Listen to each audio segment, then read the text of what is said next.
Good morning, people. This morning I'm going to try to address a kind of difficult topic, a topic that is needlessly difficult, but we could anticipate that it would be difficult because of our cultural inability to relate to other. And that is the emerging, and persistent issue of vegetarianism being asserted as a moral imperative, especially within the context of ecology and or sustainability. First, let's make this assertion. If an individual is going to relate to life in this I-thou manner that I espouse, that understands that other is not a resource but a co-participant, it isn't any kind of big stretch of the imagination to have a sense of communion with life itself where one understands, and this is a value that you see in many traditional communities, that where one understands and has a sense of respect for the privilege that life has provided one, meaning that you have a existence where you get the chance to participate in this creative process we call life. And there's a tremendous amount of embedded effort and sunk costs through ancestors of all types and species. A tremendous amount that has gone into the one-time opportunity for you to exist. And to borrow the terminology that we find in conversations about resource depletion or sustainability and the rest, really what makes a good person is one who nets a positive energy return on energy invested to the systemic whole, recognizing that life itself has created you an opportunity to exist and participate, and that there will be a certain amount of material support that is necessary for you as a biological organism to persist through that project. Ideally, it's better if your material demands are less rather than more. But ultimately, whether they're less or more does not matter as much as whether the energy return on energy invested that the process has put into you is negative or positive. I mean, certainly there are plenty of people out there that consume ridiculous amounts and return nothing to the whole. But there are also people out there who consume very little and return nothing to the whole. While it's practically impossible over a certain level of material consumption for any human being to return anything to the collective whole that would be of like value, for individuals that are generally modest, it is possible to, and empirically and demonstrably possible, to participate in the life process in a manner that does have a positive energy return on energy invested for the systemic whole. That's what makes life persist. That's what makes cultures sustainable. This is something we know. It's just that the idea is very countercultural to the way our civilization likes to value life and living and the rest. But if we look at things through the eye of cultures who saw it otherwise, especially those who were the most sustainable and most persistent, well, this is precisely how they went about things. Now, of course, I am not getting into vegetarian lifestyles or such as a preference. I don't like peas, but I don't need to make a moral argument about the consumption of peas. If a person, for personal health reasons, wants to take on a vegetarian lifestyle, great. Where the problem comes in are the kinds of individuals who have a preference in that direction, and then um, from their position of astonishing and unrecognized privilege, want to then create a moral imperative about their personal choices and somehow paint other people who do not perhaps see things in their um, do not see things in the same light as somehow moral degenerates, right? And this is especially problematic because very often, from my point of view, the profile of the individual who likes to virtue signal about such things is often a affluent, entitled urbanite whose connection to the life process comes shrink wrapped from the grocery store, and they're generally ignorant about what it takes to produce what it is they consume in any way other than an abstract manner. Um, it's very problematic for individuals like that.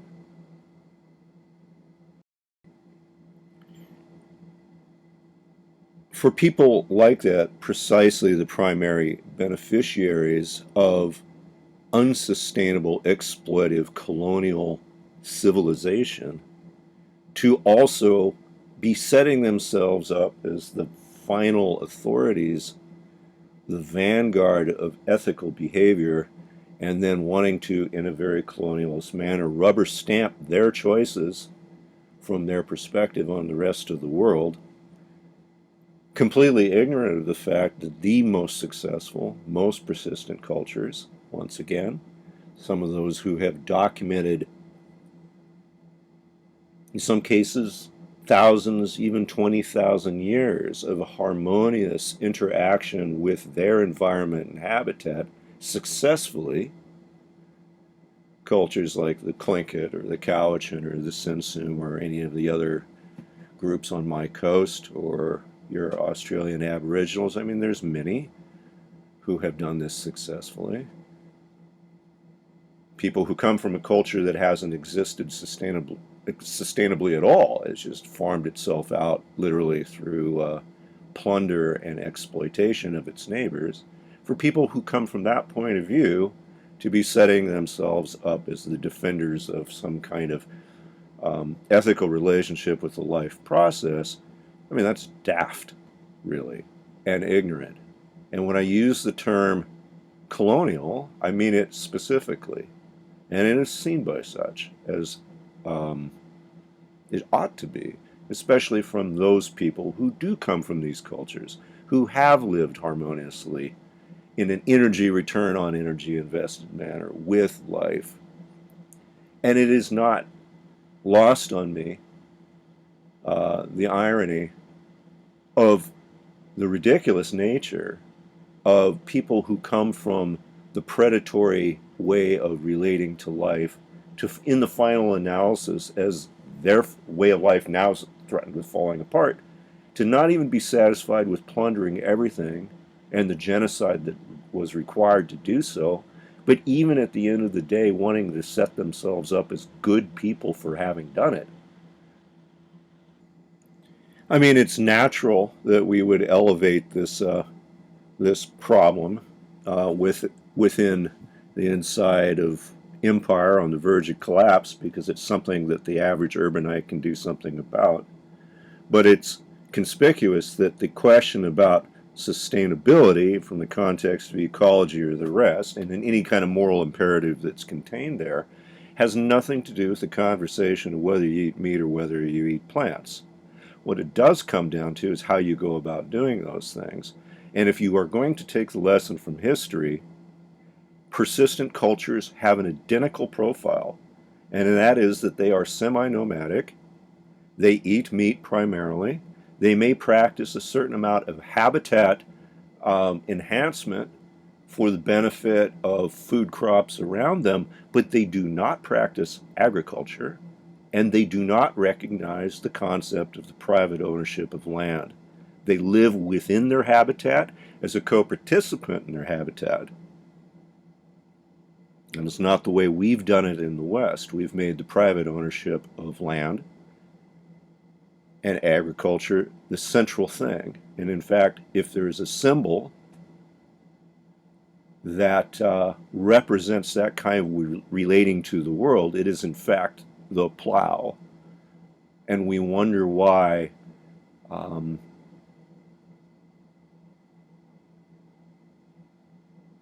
in all of its possible interpretations, especially negative ones that one might conflate with ideas like patriarchy and sexual violence, that the rest follows. It doesn't surprise us, or should not surprise us. Once you move into the realm of taking habitat and destroying it for personal use, cultural values necessarily arise from that. The rest of that, I guess we could spin as Western culture. Let's say the hunter goes into the 40-acre woods with the intent of shooting a deer, and he succeeds, and he goes in there and he kills the deer. But he also knows that his survival is dependent on the deer as a co-participant in the life process, and he has a vested interest in the survival of deer. The farmer does not have this relationship. The farmer cuts down the 40-acre wood. All the deer that live there die. All the future generations of deer that live there die forever. All of the kin of the deer there die. The birds and the trees and everything else that lived there die as well, forever. The farmer might say, well, I don't eat meat because I don't want to participate in violence towards animals. And he's comfortable in that, while he pays taxes to his government and the necessary group of thugs that wage war and protect claims of ownership, I guess, all necessary to the practice of agriculture. But because the farmer has a less visceral connection to the natural world than the hunter does, it's remarkable, but the farmer can feel rather smug about the fact that he's perhaps not killing animals. He thinks of the hunter perhaps as a murderer when he sees him go out and kill a deer. But what the farmer has done by practicing agriculture is genocide. He hasn't taken one deer, he has killed them all. Now, don't get the idea here that I'm romanticizing anything. The fact is, most of us live lifestyles that are so embedded within the destructive practice of Western civilization now that there's precious little good that any of us can do without major compromises in how we go about living our lives. And I know that there will be plenty of people who will want to attack my position here by claiming inconsistencies in my own lifestyle and choices. And if you do better, I'd be interested in hearing how that happens, but be careful about getting into that one. So yes, it's a mess. Like in the current set of circumstances, we practice both destructive meat production and agriculture. In fact, we do both of them in the exact same manner, and we are in a huge way entangled there in an absolutely destructive, ruinous way of going about things. Granted, I understand that. My point here is more nuanced, and it has more to do with the moral authority and the dangerous aspects of the moral argument that is made by individuals who want to raise vegetarian lifestyles as a virtue, especially in the context of a resource-constrained world. Certainly, I can understand where incremental choices in an individual's life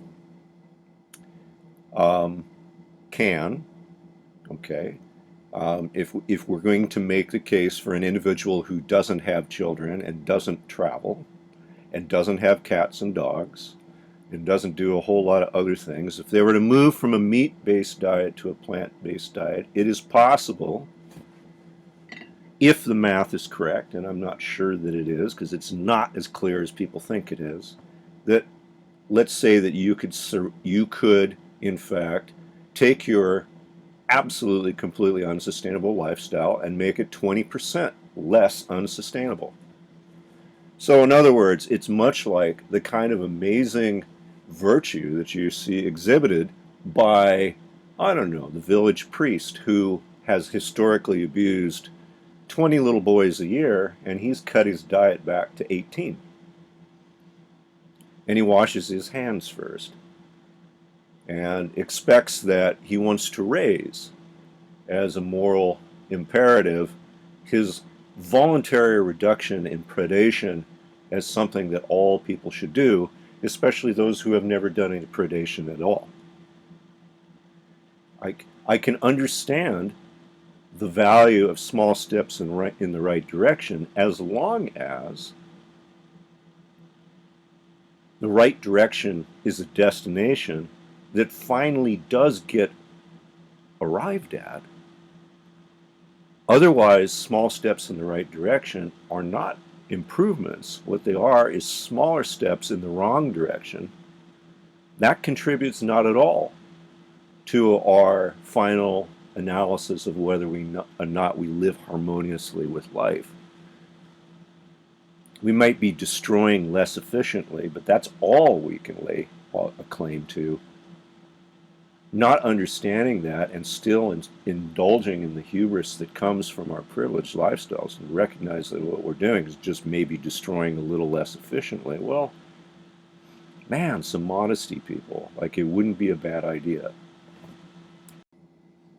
So again, from the I, thou, I, it point of view, if we're choosing to relate to other as co-participant or other as resource, it is worth asking whether or not it is easier to do that as a hunter and a hunter-gatherer band in the context of people that live absent of the burden of the idea of private ownership of land and everything that comes from it, or from the agriculturist that lives in the bosom of civilization that requires on government, taxation, militaries, and the rest. I mean, it seems conspicuously obvious to me that it's the lifestyle and the way of relating to the world that makes it I, thou, or I, it, and sets in motion the final results of what's going to happen because of the pre-existing conditions of the choices of the cultures that does so. And if you start plowing the land, it ends up raped and everything else follows. We did that, other groups have not. Our story gets elevated because we hold the megaphone. It doesn't take a lot to investigate a bit about the values of cultures that did otherwise. They still exist, some of them. So really, the conversation about vegetarianism versus other kinds of diets is an absolute distraction, and it means nothing. It means completely whether or not one's relationship to whatever it is that one encounters as one goes through life is either harmonious and in the final analysis constructive or destructive. Whether it is something that elevates the whole or destroys the whole. Throughout history, the meat eaters have done better at that. They have a vested interest in the deer in the forest and the deer being happy and the environment that supports the deer. They have a vested interest in that the agriculturist does not, and actually doesn't even understand. Yes, we're a very, very, very long way from that. But if we can't recognize that, and we insist on elevating the voices that want to virtue signal from the privilege of being primary destroyers as, you know, something somewhat sensible, we want to elevate those kinds of views at the expense of other positions, well, we will solve nothing. worth thinking on. So I'll leave you with a quote from a traditional prayer from the Sinsum here on this coast, one that I find poignant in the extreme to the point where it gives you chills. And if you want to make a personal decision about how it is that you live your life in the context of wanting to be a co-participant with life, this is a good one to guide you, and it goes like this. The prayer is like this. Listen. Grant me the strength and the courage to live my life in such a manner that I can finally face my ancestors without shame.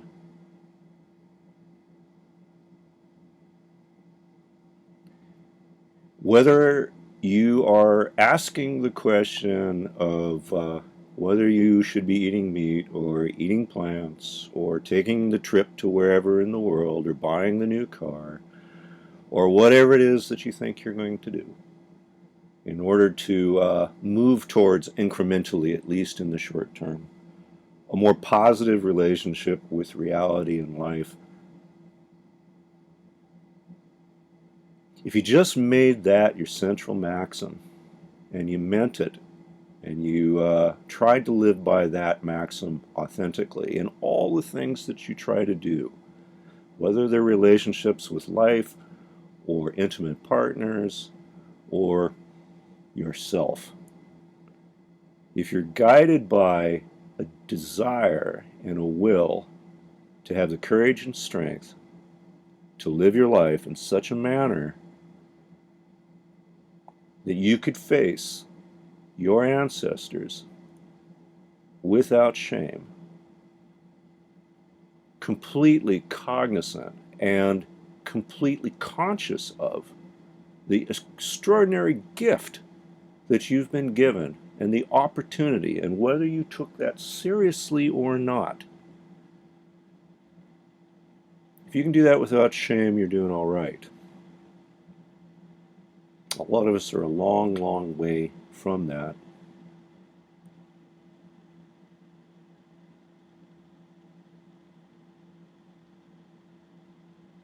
Well,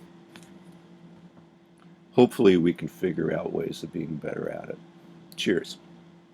Sorry for the rant.